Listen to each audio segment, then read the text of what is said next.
What's up, guys? Welcome to Daily Dose of Reddit. This is your host, Zach, and today's subreddit is r/ProRevenge. Alright, this story's called Manager Bullies Me for Several Months Until I Finally Quit. I Made Sure to Get Him Fired. Obligatory, English is not my native language, apologies for my mistakes and grammar. This happened around 2016. I'd, at the time 25-26 male, been without a job for a while, looking for a better paying job than I had before, and I found one at a camera security company that was looking to hire someone for the service desk. I went for an interview and got a call back later that day. If I wanted the job, it was mine. Now, my new manager was an ex-military, specifically ex-army, not American, just pointing that out. He really didn't like having people disagree with or go against him, a thing I was very unaware of when I took the job. For 2 to 3 months, everything was going well. The manager was cordial and seemed to really enjoy having me there. I worked my butt off every day, as the software we were working with was unknown to me. So I studied a lot and even went overseas to another country to follow a course and succeeded on my exams. However,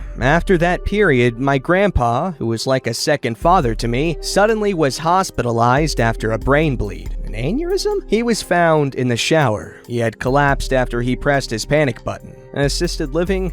Not sure what it's called in English. Apologies. This all happened on a Wednesday. The family came together in the hospital several times to show support and see Grandpa. However, on Friday afternoon, 3 p.m., I was called up by my father, my grandpa's son, while I was at work, and he explained to me that my grandpa unfortunately passed away. I was in tears on the phone and in utter shock. It took me a while to calm down. I went to my manager and explained what just happened and that I was going home to be with my family. However, that day there was an event. The company was doing a charity event, and this charity was going to be public news. They already announced the amount of people participating, and it would look bad if they were a person down. It was basically just for good PR. So he refused to let me go. I told him that by law, he cannot deny me, as my contract states I can take a day off for a death in the family, and that I was leaving now. This was the turning point. He went from a nice manager to a manager from hell. Suddenly, everything I did was wrong. I was told he couldn't believe I was in this line of work for 6 years and be this bad at my job. He cussed me out and ridiculed me in front of my colleagues and even clients. This all continued for several months and severely began to impact my mental health. I had a talk with my parents and my fiancée, at the time still my girlfriend. I'd asked her to marry me in December 2016, and they basically told me that this was not okay, that I didn't have to take this and that I should give them my 2 weeks notice. I agreed. The following day, I went to HR and explained why I was leaving the company and that I couldn't stand the idea of working even a single day more with that excuse of a human being. HR showed interest in my well-being and, even more importantly,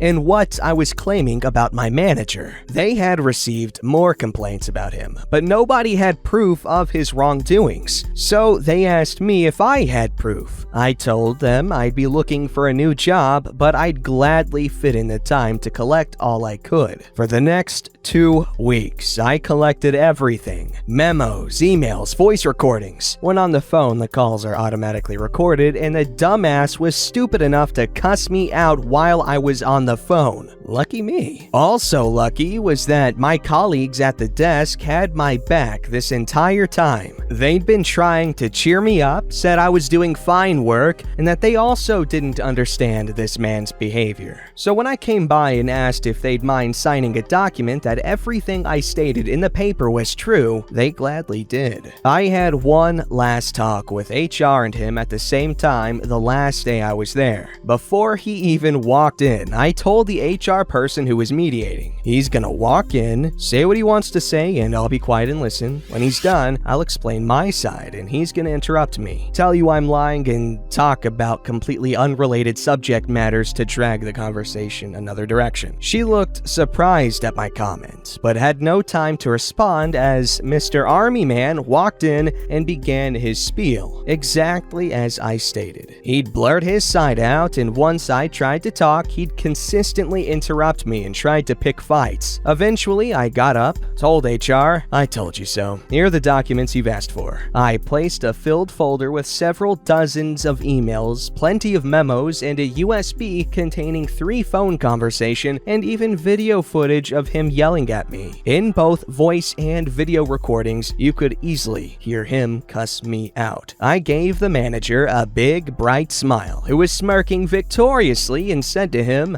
"I don't think you'll be smirking like that for long. Enjoy your little victory." His smirk disappeared into a confused scowl, but I slammed the door on him before he could respond, and left the building feeling like a huge man, and I mean humongous-sized, planet-sized amount of stress fell off my shoulders. Within a month, I was back to my old self. 2 months later, I was working at a new job, and out of curiosity, I checked my ex-manager's LinkedIn. Unemployed. I called one of my old colleagues to ask what exactly went down. My proof opened Pandora's box. He was being disrespectful to the female staff, insulted the older staff, and on multiple occasions was less than cordial with our external hires. None of these complaints were acted upon because it was his word against theirs, and there was no proof. However, me providing overwhelming proof of his gross behavior towards me made all other complaints now be taken as fact. He was promptly fired less than a month after I left, and they refused to provide him with any form of reference. In a field like his, references mean a lot, so not getting one from a company you worked at for nearly a year is a huge red flag. It is now 2020. 4 years passed, and according to his LinkedIn, he's still not working in his field. I'll gladly admit that I felt rather wickedly satisfied, and still do whenever I happen to think about it. Well, congratulations, you should feel wickedly satisfied because someone like that doesn't deserve to be in charge. They don't really deserve much, but that's not my place to say.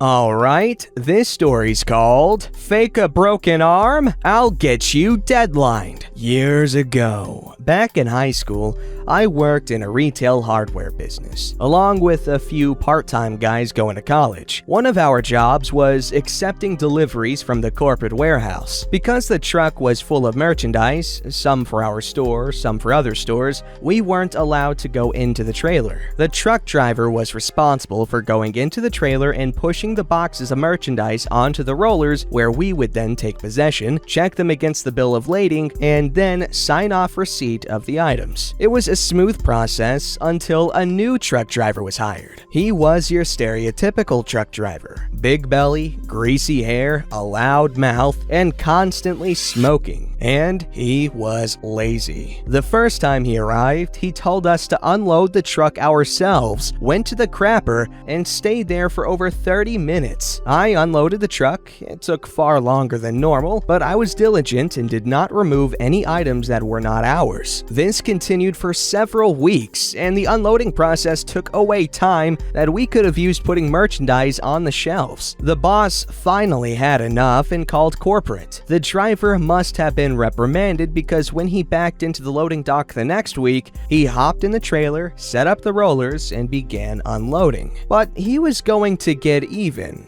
His version of ProRevenge, I guess. When I would grab a box off my end of the rollers and carry it into the warehouse to stack, he would push another box down the rollers as hard as he could, send it crashing to the floor. Some of our products were glass, so it was possible something was going to be broken. I stopped what I was doing, got the boss, and explained. The boss told him no one was going to sign off until every box was opened and inspected. Bear in mind, the average load was around 200 boxes. The truck driver got pissed and drove off without finishing the unload. He was hurting himself by doing so because boss called corporate right away. We closed at 6 every evening. The truck driver knew this. He showed back up at 5 minutes before closing time and made many butthole remarks while slow walking the unloading. One of my coworkers was a good-sized country boy who liked to chew beech nut tobacco. He finally got so aggravated, he spit on the truck driver's pant leg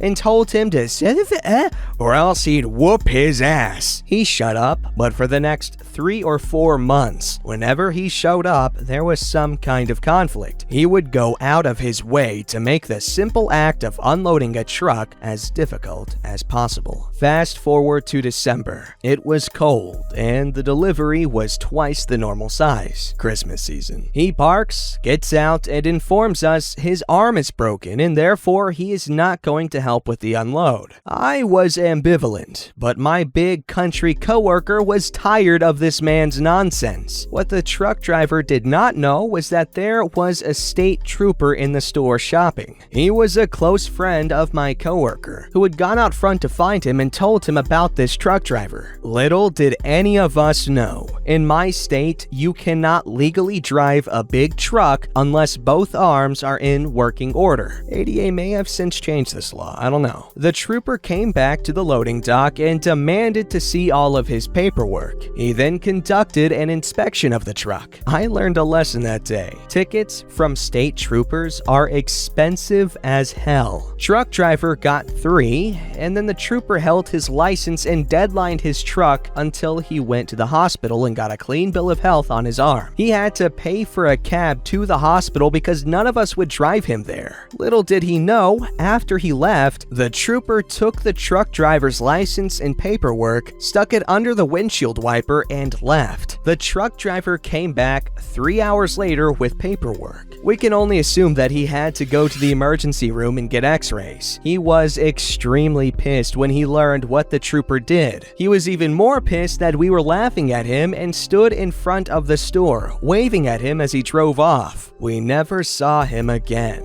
He either demanded a different route, quit, or got fired. I don't know, but I guarantee he never forgot about us or our ProRevenge. Okay, good. Serves that kid right, because I genuinely cannot stand when someone does not do their part of their job, because then you're forced to pick up the slack and you're freaking suffering. I hate it. I hate it so much. Oh my gosh. Don't work with family, guys. Do not work with family. Actually, just don't work with anyone, because people are just unreliable. I say that, but sometimes I can be too. I'm not perfect, but at least I try. I try not to be perfect, because who needs that, but to not be unreliable. Alright, this story's called Don't Want to Return My Tools or Pay Me? Enjoy Losing Your Business. I'm a trade painter that worked for around 5 years, essentially running a company for an owner who took a very hands-off approach. He was essentially a name and working capital and not much else. After getting an offer to work for a bigger commercial company and my old boss's realization he would have to run his own company as there really wasn't anyone else in-house that was qualified, he resorted to acting like a child to try and make me stay. Made me run around the world to receive my final pay, which I never even got, and refused to return my tools spread throughout various jobs. Revenge time. As luck would have it, an even better offer from an even bigger company ended up in my lap that wanted to subcontract me a very substantial amount of their work, but I'm gonna need more employees than that.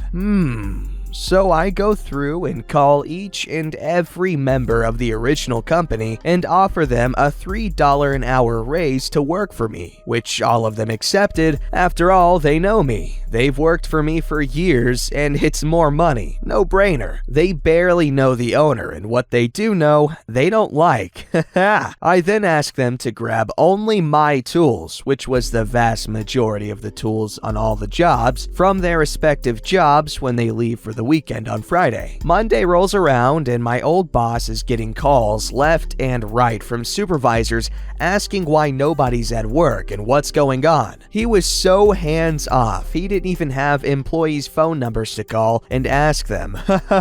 My butt's on the ground. He's essentially without employees and little to no tools to complete any jobs at this point. Fast forward 6 months and his company has now closed. He's lost all his work. His new addition to his house has come to a grinding halt halfway through construction. He's hurting big time. I never got my last check, but I did get a great group of workers and a company of my own. So I guess I'll just call it even. Wow, so you You guys really tore the rug out from underneath him. Good job.